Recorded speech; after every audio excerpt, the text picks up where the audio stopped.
Jay here, Stretford, Paddock, and this is Uncensored, and we've got literally my favourite co-presenter of all time back on the channel. Despite what some people think, we haven't fallen out, we just never get you because he's dead busy. That's what he thinks. I actually fucking despise him, to be honest. How long did that take me to swear? That didn't take me long, did it? Wow. Gas Drinkwater's here. Hiya, you alright? How we doing, bro? Oh, good, man. Oh, good to be back. It's good to have you back, right? There's a reason, though, that I really wanted to get you back. Our subs have been creeping up, right? Yeah. And I thought, we need to shave a few thousand off, right? We need to offend some people. Yeah, and there's no one better. Gas Drinkwater, Swarman, Monday used to be the highlight of my week because my phone would be going crazy with people getting upset and offended over the most fluffy nonsense ever. Like, we're going on here like I think I'm some edgy comedian, like I don't want to get cancelled. I wasn't even that bad. All these people just got offended. You literally go, look at this ridiculous tweet, it's nonsense. And then next we go, oh, bang, out of order. How can you do that? Or here's a clip of this video. Or mocking this video. I'm like, oh my God. Can I give an example? Yes, please do. Do you remember when we drew against Southampton? And there was that old man outside the ground, and he got a bit emotional. Right. Yeah, I remember this. Yeah, right. And all I did was say, it's quite funny that he's crying after a draw against Southampton. Mate, I had death threats. Death threats! I mean, no ill harm on the old man. You actually took the mick out of Peaky Pundit. Do you remember Peaky Pundit was interviewing him? Yeah. And Peaky Pundit was basically going, come on, son, just a few more tears for the camera. Like, which is who you took the mick out of, because it was like, come on, he's really bad in it. You must be wanting to cry. Like, proking him, people were going, oh, I can't believe this. No, it's not that deep. So, with that in mind, we're going to carry on in that vein. Let's do it. And take the mick out of some memes, some videos, some clips, some viral tweets and all that other stuff we've seen. Unfortunately, though, guys, nothing's really been happening on Twitter. No, there's not, has there? Nothing. Apparently, the Oscars was on the other night, but I don't watch it. Nothing happened on the Oscars. I saw. I'm going to be trying not to be offensive today, actually, just in case you get up and slap me across the face. But I saw a great tweet the other day, right? It perfectly describes Twitter, social media in general, the last couple of days. You remember when you were in school, and like a bird flew into the atrium? Or something like that, you know, like the glass building, and it was stuck in there, and everyone was just manic, like running around like, oh my God, there's a bird in the school, this is mental. Yeah. That's what Twitter's been like for the last couple of days. The same sort of energy, just people running around, not knowing what's going on. Yes. So, because obviously this is it kind of is a football or United show, we are going to try and link it if we can, and we can a bit. But in case you've been living in a bubble and you don't know what's going on, Will Smith slapped him up, Chris Rock, for taking a mick out of Jada Pinkett, sort of. Well, yeah, that's another debate. So there's been a few United memes doing the rounds, a few United vids. There's one here from Alexi, who's MUFC _Red Army 99, and he's got a picture of, as you can see there, Graham Souness. Yes, Will Smith has slapped Chris Rock, but you have to ask yourself, where was Paul Pogba in all this? I love that went viral, because Graham Souness just hates Paul Pogba, doesn't he? I was saying this about Paul Pogba, like, do you feel sorry for him, some of the stuff he's got at United? Like, honestly, as much as I can say, like he has, you know, maybe put his foot in his mouth a couple of times, and to be honest, the main criticism I have is that his performances haven't been consistently good enough while he's been at United. You were chatting on that there radio not long ago, and you said that, and it's like, you always forget about that. It's like, it's just some of his performances aren't good enough. Yeah. Not like all the other stuff that goes on. I'm not really that bothered about it. My main criticism of Paul Pogba is he's injured a lot.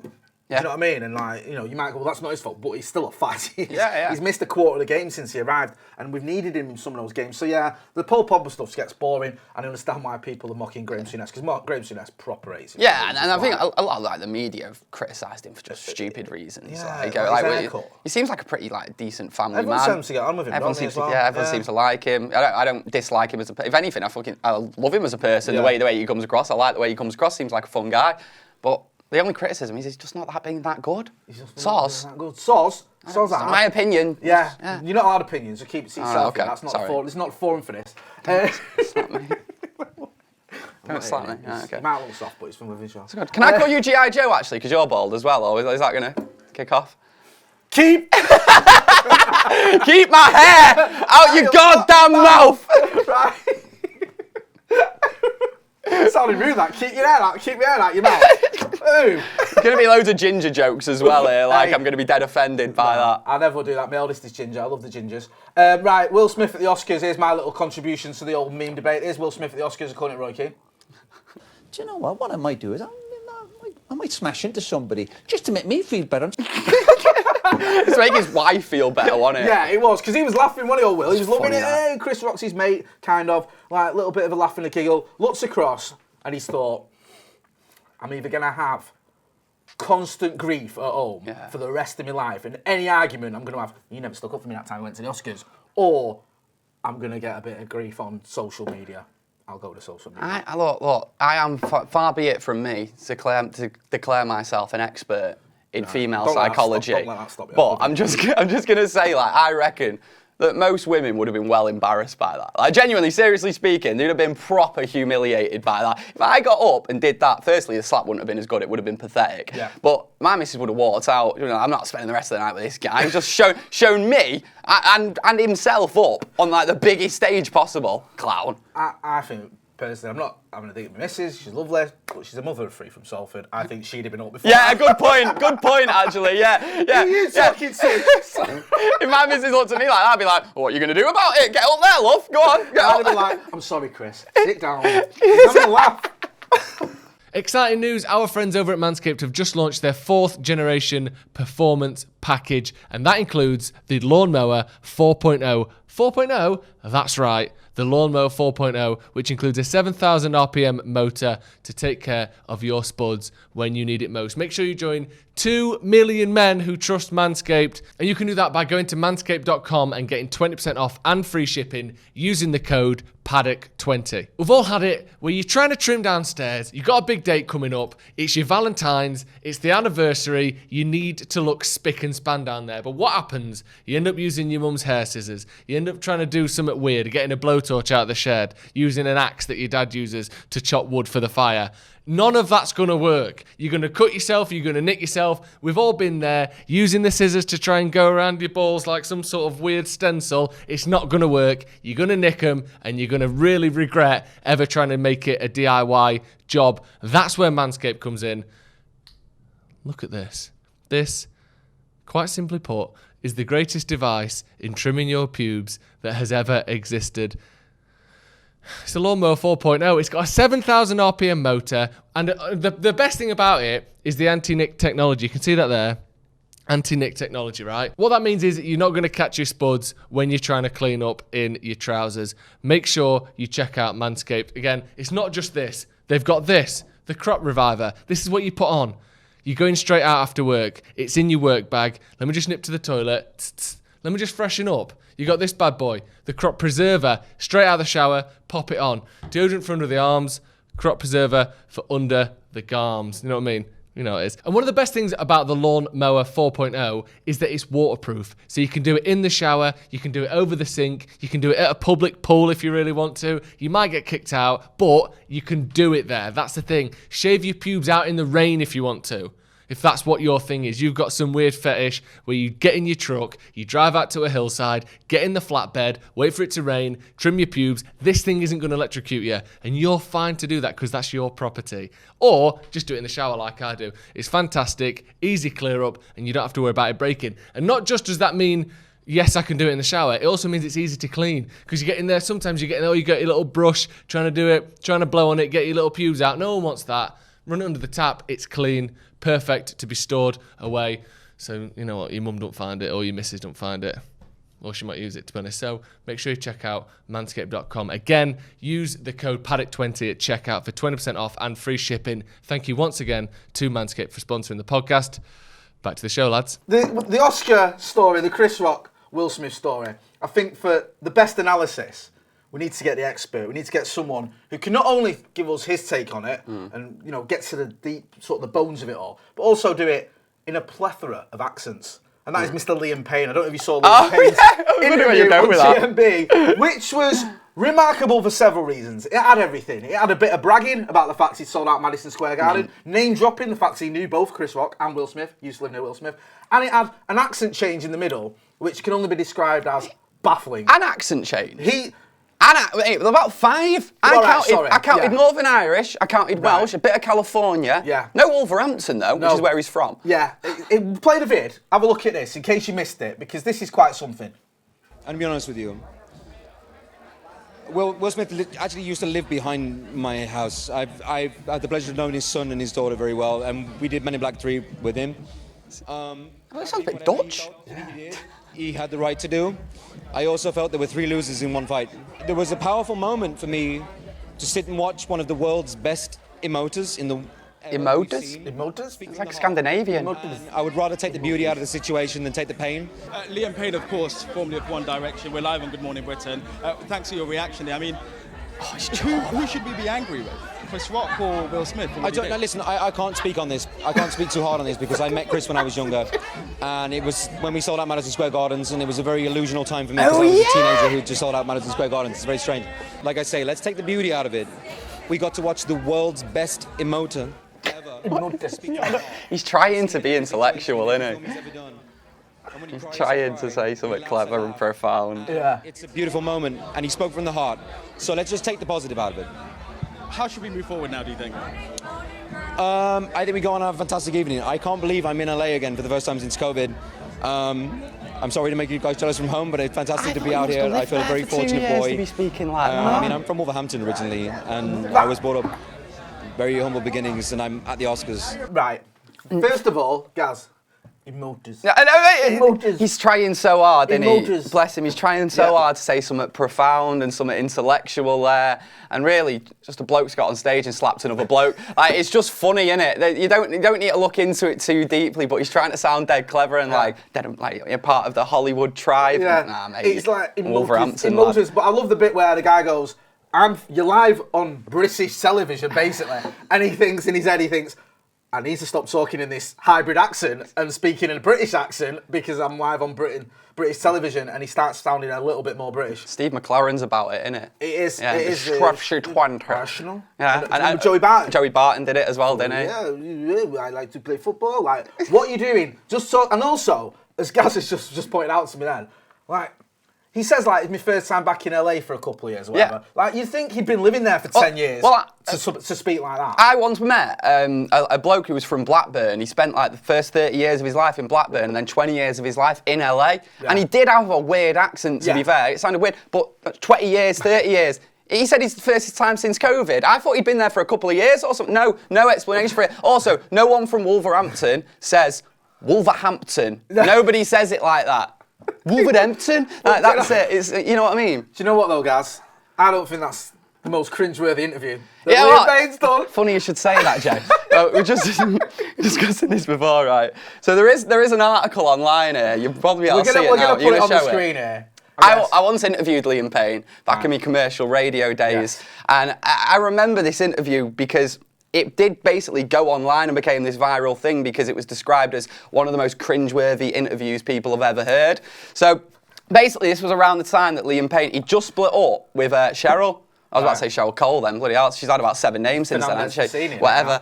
But anyway, he just broke up with her, and he told us before, and like, don't mention anything about like Cheryl, trying to steer away from like relationships, chat, anything like that. I was like, fine, yeah, no worries, I can do that. But at the time, he had 3 songs out. One was called Strip That Down, one was called Bedroom Floor, and he had another one which was also about sex or something. It was just like, it was a bit cringe though, you know what I mean? They were like, I was like, why is he trying to be all sexy now? Is he trying to be like, I'm not in One Direction anymore, I'm a man now? Yeah. I was like, it's embarrassing, right? So I started the interview. I didn't call him embarrassing. I started the interview. I wish you had it on. What's this? What do you call this? Rubbish! You're pathetic! You dirty sod. But I started it literally by going like, Liam, mate, you've got these like 3 tracks out, all about one thing, like, what's going on, mate? Like, are you all right at the minute? Are you feeling it or something? And he just like literally responded, he just went, I like sex.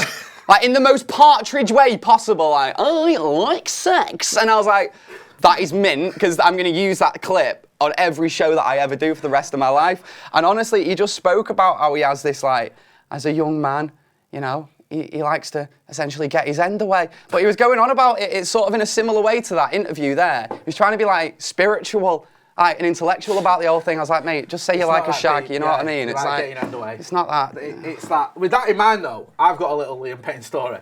Go on. I went to a screening of a football match. It was in the Euros, it was hotel football. Got invited by one of my old bosses. Come down, you know, we're having a screening. There's about 150 people there. And one of them was Liam Payne. He was sat on the table next to us. So my missus messaged the mum. I said, watching football with Liam, like watching the game with Liam Payne from One Direction. And my mother-in-law, bless her, sent the reply, be careful. He's just dumped his girlfriend, hasn't he? What do you mean by that? Be careful, because he's going to try and take my missus off me. I don't think so. I don't think your missus is going anywhere near Liam Payne. Like, interviews like that, come on, don't go anywhere near him. Let's face it, he's a weirdo. That was the message. Be careful. Liam Payne's here. So yes. Like he's this menace. Like I don't think. I know he's trying to like paint this picture of himself as some like Don Lothario type. He's not that guy. He's an ex-boy band member who's got an odd accent when he's on the telly. But, you know, fair play to him. Listen, he did his best, didn't he? We've all done live stuff and said things we wish we hadn't. Me and you do it all the time. All the time. So, yeah, I'll do it today. Fair play to him for stepping up. It was pretty funny, though. Have you seen as well, talking of, you mentioned partridge before, have you seen Richard Madeley's accidental partridge moment? No, but he has one every other day, doesn't he? He had one after the Chris Rock, Will Smith interview when he said, I was reading that 1 in 7 Oscar winners suffer from some sort of mental illness. What? What, just out of nowhere? There's like no context? Yeah, it's typical, isn't it? It's just typical. Shut up, Richard Madeley. Why him. do they have him on? Because he's funny. Anyway, let's move on. Louis van Gaal's been in the news this week. Yeah. Gaz. Yeah. A man who ruined many a game of football for me and you. Because he's warned Erik ten Hag not to come to United because we're not a football club, we're a commercial club. No shit, Sherlock. He has got a point, but it made me think about Louis van Gaal and your favourite Louis van Gaal moments. Now, most of them took place off the pitch. Yeah. I'm not going to lie to you. Yeah. A lot of the things that happened on the pitch under Louis van Gaal were boring. awful, weren't they? Like, not laughing. So many 0-0s and just losses. It was horrible. I mean, there were some good moments. We won the FA Cup and all that jazz. But what's your favourite Louis van Gaal moment? Right, well, weirdly enough, I actually one of them has to be when he called, was it Custis, Fat Man? Yes, we've got that clip actually. Oh yeah, you too. Fat Man. And the best bit is that Custis has tweeted, hasn't he, recently? He's not happy, Neil Custis. You can read this here. It says, in 23 years of covering Manchester United, the 2 worst were under Louis van Gaal, the most arrogant and rude manager I have ever come across. He has no right to talk about who should take on the best club job in the world. Now, listen, you can accuse me of being all woke or whatever. Fat shaming is a thing, and I'm not into it myself, you know. A few pounds, I get it. It's not very nice. But it's a bit OTT, he's not that bad. And also, I remember some of those press conferences, I was in them. And Neil Custis used to play along quite a lot, and it was like a bit of a laugh and a giggle. Yeah. There was a little bit of to and fro going with him. So I think he's been a little bit melodramatic there. But It clearly hurt him, didn't it? It clearly hurt him. What do you think hurt him more, Louis van Gaal or not getting a job at the Athletic? Probably the Athletic thing, isn't it? Based on his tweets, like, he's every other week when he gets bad customer service, innit? Like, so funny. Listen, me and you haven't got any skin in the game of keeping anyone from the Sun happy. No, not really, no. Doesn't matter to us. Like, we're going to bring them up for a job. My favourite Louis van Gaal moment is this interview. We can go to his interview. I was going to say this one. This is genius. This is when, I think it was Marouane Fellaini pulled, was it Guendouzi's hair? For Arsenal. Okay. I think it was the other way around. I thought he pulled Fellaini's hair. I can't remember. Oh, right. Anyway, there's a bit of hair pulling going on in the game, and here's what Louis van Gaal had to say after the match all about it. Your hair now, you react also. Oh, possibly, I don't know for sure. Because it's not in the books that somebody has to grab with the hair and then pull it behind. Yeah. And only in sex masochism. Then it is allowed. What a great pronunciation of masochism. I love that. Has there ever been a post-match interview that has featured the words sex masochism? No, probably in a few Liam Payne interviews there has been though, but I don't think in post-match interviews. Liam Payne calls it breakfast. Hey, honestly, man, I just remember watching that interview and my first thought was, I bet he's into some wrong stuff, isn't he, Louis van Gaal? Like, he's into, do you know when I see these clips though? I miss him. Like, we've got another one, the Arsenal one. Classic. When he fell on the floor to Mike Dean, the 4th official, at the Arsenal match, which we won as well. Marcus Rashford, I think, got a couple of goals. I look at that and I go, I miss Louis, but the football, guys. It was hard, wasn't it? Remember when, back in the full-time Devils days, when we had a competition for fans, and we said I think fans had entered the competition, and we'd give them tickets to Old Trafford, fly them out if they're not from round here as well, get them an hotel and all that. And we did that with a couple of lads from India, like Jonas and Savio, they were called. I'll shout out to them because I know they've still got me on socials. They might see this. And bless them, right? They were buzzing, right? These lads, they'd never been Old Trafford. We drove past Old Trafford, and Jonas started filling up and getting dead emotional, and I loved seeing it. He was buzzing about it. And then we took him to the game. and it was 0-0 under Louis van Gaal. And it was honestly one of the worst games of football you could watch.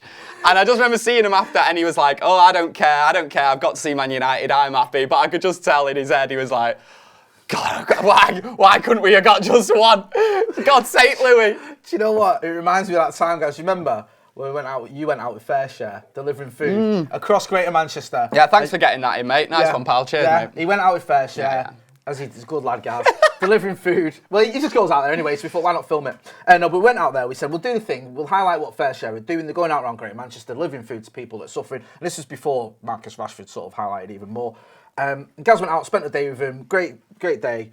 Met this guy who was a volunteer, didn't have any money, was a United fan, couldn't afford a ticket. So Gaz was like, told me about it, and we were both like, right, let's get him a ticket. Got him a ticket for the game. I think I picked him up, took him to the game. Oh, yeah. He went and watched the game, and we got beat off Crystal Palace. Oh, is that what he... Oh, yeah, it was, wasn't it? Was it 3-1?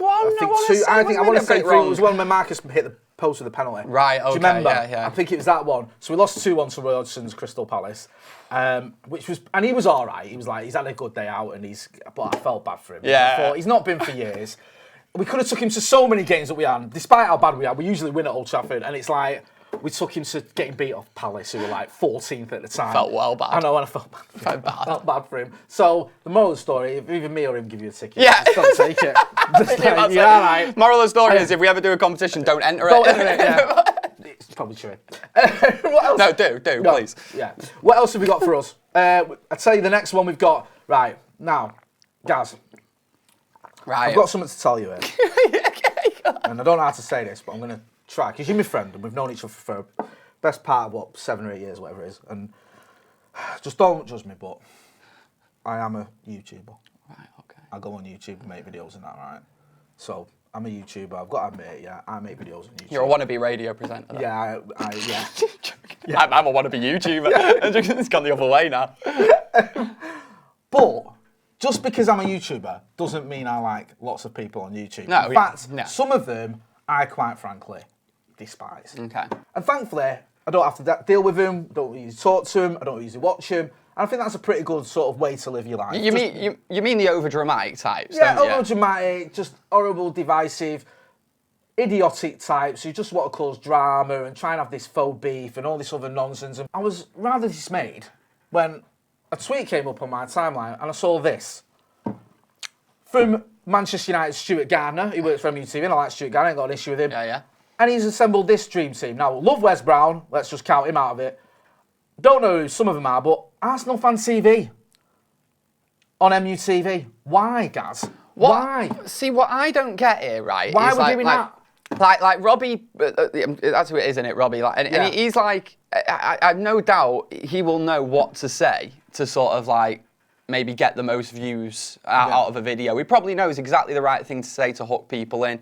But maybe I'm different here, but I'd rather just something genuine. Yeah. I'd rather something like what we're doing now, just be having a genuine conversation. We've not sat down and thought about like we need to make sure we get this in and plan that to say this. I want to get this. If you think me didn't plan anything, you don't know us. Honestly, I just want a bit of like genuineness, and I feel like it doesn't take a lot of research from MUTV to find a normal everyday Arsenal fan who would love to do this. A normal, everyday West Ham fan who would love to do this. They don't need to be experienced on camera. No. If anything, it's better if they're not. No, exactly. We're experienced on camera and we're terrible. Yeah, exactly. That doesn't get you anywhere. Exactly, but if anything, you want someone who's not thinking in that way. You want just a genuine fan. I know if I'm sat down in a pub and there's a City fan, an Arsenal fan and a Liverpool fan, I'd much rather not be chatting to three YouTubers. No. I'd rather than be three normal City, Arsenal, Liverpool fans. Just because we're on YouTube doesn't mean we all love YouTubers. And I just feel like with United, I mean, I know that United have always been cringe and stuff they've done on social media and on YouTube and on MUTV and all that other stuff. But, recently we had a clip that went out on Twitter of, with how good our pressing is, that featured a bit of the 5-0 defeat to Liverpool. Brilliant. That went out on the official Manchester United Twitter account. Now we've got MUTV tweeting about the fact they've got AFTV on there, as well as some other YouTubers. And you're like, what are you doing? Are you actually trolling us? It feels like the club are just going, you know what, not only do we not really like you, we're actually going to show you how much we don't like you, but I'm just winding you up even more, whilst the football's not too clever. So it is getting a little bit frustrating. I mean, how many accounts do you have to block? The thing is as well, Man United, they're always well behind, aren't they, with stuff like this? Like, I remember the Twitter account, wasn't that set up like 5 years after everyone else had Twitter? Like, genuine, and I know because... And we got Facebook last week. And it doesn't even matter to United, because like within a day, we're more followed than like City and Chelsea and everyone, and that's why they don't care about it. But like this is prime example of it. They'll go on now and they'll brag to like the investors and stuff about how much engagement they get on the post. Do they not realise this engagement? You scroll down, it's everyone calling them twats. I'm like, that's not engagement. If everyone's replying to you calling you a twat, that's not engagement. But that exact model is what all these YouTube accounts go off the same model as well. It doesn't matter if people are slagging you off as they're talking about you. All publicity is good publicity. It's not. Maybe that's just me, but I don't want everyone calling me a twat left, right, and centre. That's why I don't do Twatman anymore. I miss those days. I miss the headache I used to get on a Monday evening when my phone started buzzing. What's he done now? What's he done now? Do you know about this, Jay? Yes, I do. I told him to do it. I kind of approved it. Because I did ask you sometimes. It's always better to beg for forgiveness than ask for permission. But you're asking the worst guy, because I'm like, yeah, that's funny. It's not funny. It's not funny at all. Yeah, Gaz basically invented cancelling. Very good stuff. Gaz, where can people find you? 6 p.m. weekdays, BBC Radio Manchester. It's a show called Talking Balls. And, if you don't listen to radio or out like that, you can get it on BBC Sounds. If you've got the app, you can just go back, Radio Manchester, search for Talking Balls. But it's great fun because it's essentially me and a City fan, Natalie Pike. We just argue for an hour. Yeah, it's good. I'm on there most weeks. I come on there, don't I, to give my two penneth worth, and it is a good laugh. And you do have some good callers, don't you? Yeah, we have some absolutely mental callers in the best way possible, by the way. That's a compliment. They're absolutely brilliant. But like I say, a lot of people might think about radio and they might think, oh, it's all structured and you're going to be playing songs left, right, center. No songs, no structure. If you want to come on and say anything you want about anything going on to do with football, you can give us a call, 0800 218 2255, get on it. And just to be clear, you don't have to be from Manchester, anyone can, because I know it's based in Manchester, but anyone from around the world who can get it on digital can ring in and get involved, and it is well worth doing. It's a good debate as well, because obviously Gaz is fighting the red corner there, so it's always worth checking out. So make sure you're checking him out. You know where to find me. Make sure as well you are subscribing to the channel, checking out the members section where we've got extra content as well, so go and have a look at that. And if you're not doing, check out the merch there. I've done all the plug-in. This has been Uncensored with the returning Gaz Drinkwater. I've been Jay Motti. Thanks for watching.